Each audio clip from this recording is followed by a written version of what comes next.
Hello दोस्तों। तो आज हमारी ये भारतीय राष्ट्रीय आंदोलन की दूसरी क्लास है और इससे पहले की क्लास में हमने कांग्रेस की स्थापना और उसके कुछ महत्वपूर्ण अधिवेशनों को पढ़ा था। ठीक है, कांग्रेस के जो अधिवेशन है वो हर वर्ष दिसंबर के महीने में आयोजित होते थे। ठीक है, तो कल की क्लास में हमने सेशन 6 तक कंप्लीट कर दिया था और आज हम 12th सेशन से वीडियो को स्टार्ट करेंगे। ठीक है, 12th सेशन जो कि 1896 में होता है, कोलकाता में कंडक्ट किया जाता है। इसके अध्यक्ष रहीमतुल्लाह सयानी जी, ठीक है, नियुक्त होते हैं या चुने जाते हैं। इस अधिवेशन में बंकिम चंद्र चटर्जी के द्वारा रचित वंदे मातरम प्रथम बार गाया जाता है। ठीक है, और ये बाद में हमारा नेशनल सॉन्ग बन जाता है। इसके बाद 1905 के बनारस अधिवेशन की अध्यक्षता गोपाल कृष्ण गोखले के द्वारा की जाती है। 1906 के कोलकाता अधिवेशन, इस अधिवेशन की अध्यक्षता दादा भाई नौरोजी के द्वारा की जाती है।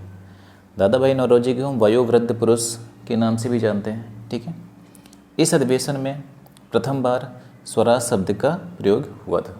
ठीक है, अगर हम ओवरऑल देखें तो स्वराज शब्द का प्रथम बार जो प्रयोग किया है वो दयानंद सरस्वती के द्वारा किया गया है।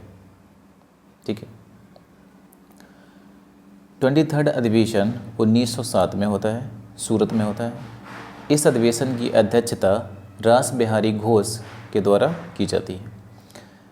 इस अधिवेशन में कांग्रेस का विभाजन हो जाता है, मतलब कांग्रेस दो भागों में अलग अलग हो जाती है। उनके जो मेंबर्स हैं उनमें मतभेद उत्पन्न हो जाता है। ठीक है, उसमें नरम दल के लोग और गरम दल के लोग अलग अलग हो जाते हैं। ठीक है, 1911 के कोलकाता अधिवेशन में इस अधिवेशन के अध्यक्ष बिस्वा नारायण धर हैं। इस अधिवेशन में प्रथम बार जन गण मन गाया जाता है और जन गण मन की रचना रवीन्द्रनाथ टैगोर के द्वारा की गई है।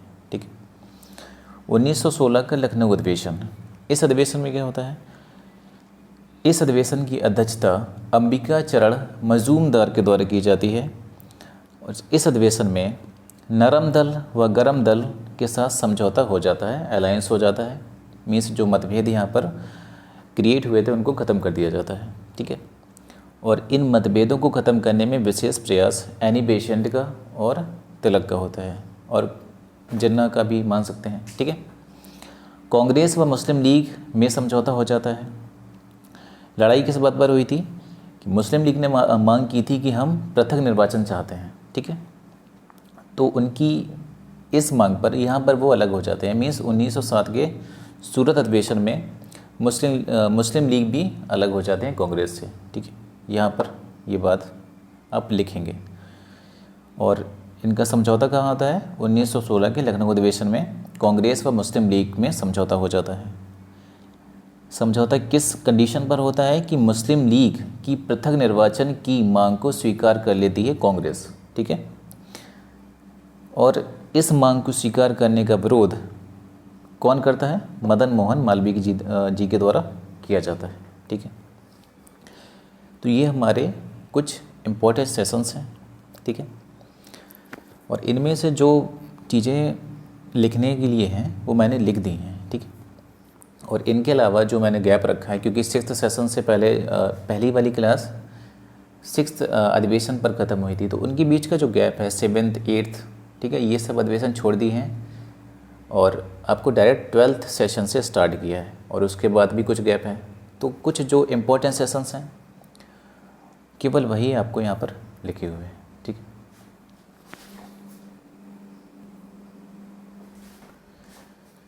देखिए इसके बाद 1919 का अमृतसर अधिवेशन होता है। ठीक है, इस अधिवेशन की अध्यक्षता मोतीलाल नेहरू जी ने की थी। इस अधिवेशन में जलियांवाला बाग हत्याकांड की निंदा की जाती है और खिलाफत आंदोलन का समर्थन किया जाता है। ठीक है, 1920 में नागपुर अधिवेशन होता है। इस अधिवेशन की अध्यक्षता वीर राघवाचार्य के द्वारा की जाती है। इस अधिवेशन में असहयोग आंदोलन का प्रस्ताव रखा जाता है। इसके बाद कांग्रेस का विशेष अधिवेशन होता है इसी वर्ष। ठीक है, कोलकाता में होता है। इस अधिवेशन की अध्यक्षता लाला लाजपत राय के द्वारा की जाती है। असहयोग आंदोलन के प्रस्ताव को स्वीकृति मिल जाती है। ठीक है, इस अधिवेशन में प्रस्ताव रखा गया है और इस अधिवेशन में प्रस्ताव को स्वीकृति मिल जाती है। ठीक है, 1923 में कांग्रेस का विशेष अधिवेशन फिर से होता है, दिल्ली में होता है और इस अधिवेशन की अध्यक्षता मौलाना अबुल कलाम आज़ाद के द्वारा की जाती है। ये सबसे कम उम्र में बनने वाले अध्यक्ष थे। ठीक है, मौलाना अबुल कलाम आज़ाद। 1924 में बेलगांव अधिवेशन होता है। बेलगांव स्थान कर्नाटक में है। ठीक है, इस अधिवेशन की अध्यक्षता महात्मा गांधी के द्वारा की गई है। महात्मा गांधी किसी भी कांग्रेस सेशन के अध्यक्ष बनने वाले, महात्मा गांधी ने केवल कांग्रेस के एक सेशन की अध्यक्षता की है, वो है बेलगांव सेशन। ठीक है, ये पहली और अंतिम बार बने थे। इसके बाद ये कभी अध्यक्ष नहीं बने या बनना स्वीकार नहीं किया। ठीक है, 1925 में क्या होता है, कानपुर का अधिवेशन। इस अधिवेशन के अध्यक्ष सरोजनी नायडू को चुना जाता है। इस अधिवेशन में हिंदी को राष्ट्रभाषा घोषित करने का प्रस्ताव रखा जाता है और विजयी विश्व तिरंगा प्यारा प्रथम बार ये सॉन्ग गाया गया। 1931 में कराची अधिवेशन होता है और इस अधिवेशन के अध्यक्ष वल्लभ भाई पटेल को चुना जाता है। इस अधिवेशन में मूल अधिकारों की मांग की जाती है और इसी अधिवेशन के समय गांधी इरविन समझौता भी होता है, जिसे हम दिल्ली समझौता के नाम से भी जानते हैं। ठीक है, तो समझौता के समय 14 मांगों को रखते हैं इरविन के सामने गांधी जी, और इरविन उनमें से कुछ मांगों को मान लेता है, कुछ को नहीं मानता है। तो लोगों का आक्रोश इसलिए होता है गांधी जी पर कि लोग ऐसा मानते थे कि गांधी जी चाहते तो उस समय समझौते के समय एक मांग ये भी कर सकते थे कि भगत सिंह, सुखदेव और राजगुरु की फांसी को माफ़ कर दिया जाए या उन्हें सज़ा में कुछ रियायत दे दी जाए। ठीक है, फांसी ना होकर कुछ वर्ष सज़ा दे दी जाए। तो लेकिन गांधी ने ऐसी कोई मांग नहीं की। तो इसी वजह से गांधी जी का विरोध किया जाता है लाहौर स्टेशन पर, जब गांधी जी इस अधिवेशन को अटेंड करने के लिए जा रहे थे। ठीक है, तो उन प्रदर्शनकारियों को जवाब देते हुए गांधी जी कहते हैं एक लाइन कि गांधी मर सकते हैं पर गांधीवाद नहीं मर सकता। ठीक है, 1937 का फैजपुर अधिवेशन होता है। फैजपुर जगह बंगाल में है।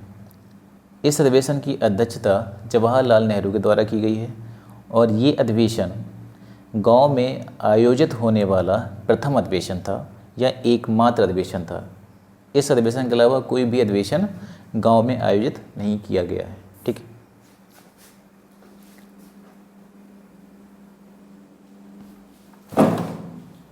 इसके बाद नेक्स्ट है आपका 1938 का हरिपुरा अधिवेशन। ठीक है, हरिपुरा जगह कहाँ पर है, गुजरात में है। इस अधिवेशन के अध्यक्ष सुभाष चंद्र बोस को चुना गया था। जवाहरलाल नेहरू उनकी अध्यक्षता में राष्ट्रीय योजना समिति का निर्माण इसी अधिवेशन में किया गया। ठीक है, इसके बाद 1939 का त्रिपुरी अधिवेशन आता है। त्रिपुरी जगह मध्य प्रदेश में है। ठीक है, एमपी में है। इस अधिवेशन की अध्यक्षता सुभाष चंद्र बोस जी ने की है, लेकिन बाद में राजेंद्र प्रसाद अध्यक्ष बनते हैं। ये अधिवेशन आपका एक विवादित अधिवेशन है क्योंकि महात्मा गांधी ने इस अधिवेशन के लिए पट्टाभी सीतारामैया को सपोर्ट किया था कि उन्हें अध्यक्ष बनना चाहिए, ऐसा गांधी जी ने उन्हें समर्थन किया था। ठीक है, लेकिन सुभाष चंद्र बोस से वो हार जाते हैं। तो गांधी जी उसे अपनी व्यक्तिगत हार बताते हैं। ठीक है, व्यक्तिगत हार मीन्स कि जैसे वो स्वयं हार गए हों। ठीक है, तो इन सब विवादों के बाद क्या होता है कि सुभाष चंद्र बोस स्वयं इस्तीफा दे देते हैं। ठीक है, और अध्यक्ष पद को छोड़ देते हैं। ठीक है, और बाद में राजेंद्र प्रसाद जी को अध्यक्ष चुना जाता है। 1940 का रामगढ़ अधिवेशन। रामगढ़ स्थान कहाँ पर है, महाराष्ट्र में है। इस अधिवेशन के अध्यक्ष मौलाना अबुल कलाम आज़ाद थे। अबुल कलाम आज़ाद 1941 से 1945 तक अध्यक्ष रहे क्योंकि भारत छोड़ो आंदोलन के कारण कांग्रेस को गैर कानूनी संस्था घोषित कर दिया गया था। ठीक है, 1946 का मेरठ अधिवेशन होता है। ठीक है, इस अधिवेशन के अध्यक्ष JB कृपलानी थे। आज़ाद हिंद फौज के कैप्टन मोहन सिंह और जनरल शहनवाज खान ने इस अधिवेशन में भाग लिया था। अब सबसे ज़्यादा अधिवेशन कहाँ कहाँ हुए हैं उसके बारे में, कलकत्ता में सर्वाधिक 10 अधिवेशन हुए हैं, ठीक है। मद्रास में 7, मुंबई में 7 अधिवेशन हुए, ठीक है। ये वो जगह हैं जहाँ पर मैक्सिमम सेशन कंडक्ट कराए गए हैं, ठीक है। तो आज की हम क्लास यहीं पर ख़त्म करते हैं, ठीक है। ये क्लास में आपके सिर्फ सेशन से संबंधित जानकारी है, ठीक है। सेशन के बीच में जो पॉइंट लिखे हैं ये केवल एक ब्रीफ में चीज़ों को बताने का प्रयास किया गया है। इन सब चीज़ों के बारे में हम डिटेल से जानेंगे जब हमारी आगे क्लासें चलेंगी, ठीक है। क्योंकि इसमें बहुत चीज़ें ऐसी हैं जिनके बारे में विस्तार से जानना आवश्यक है, ठीक है। तो अगर आपको वीडियो अच्छा लग रहा है तो शेयर कीजिए, ठीक है, और इस चैनल के साथ बने रहिए। धन्यवाद।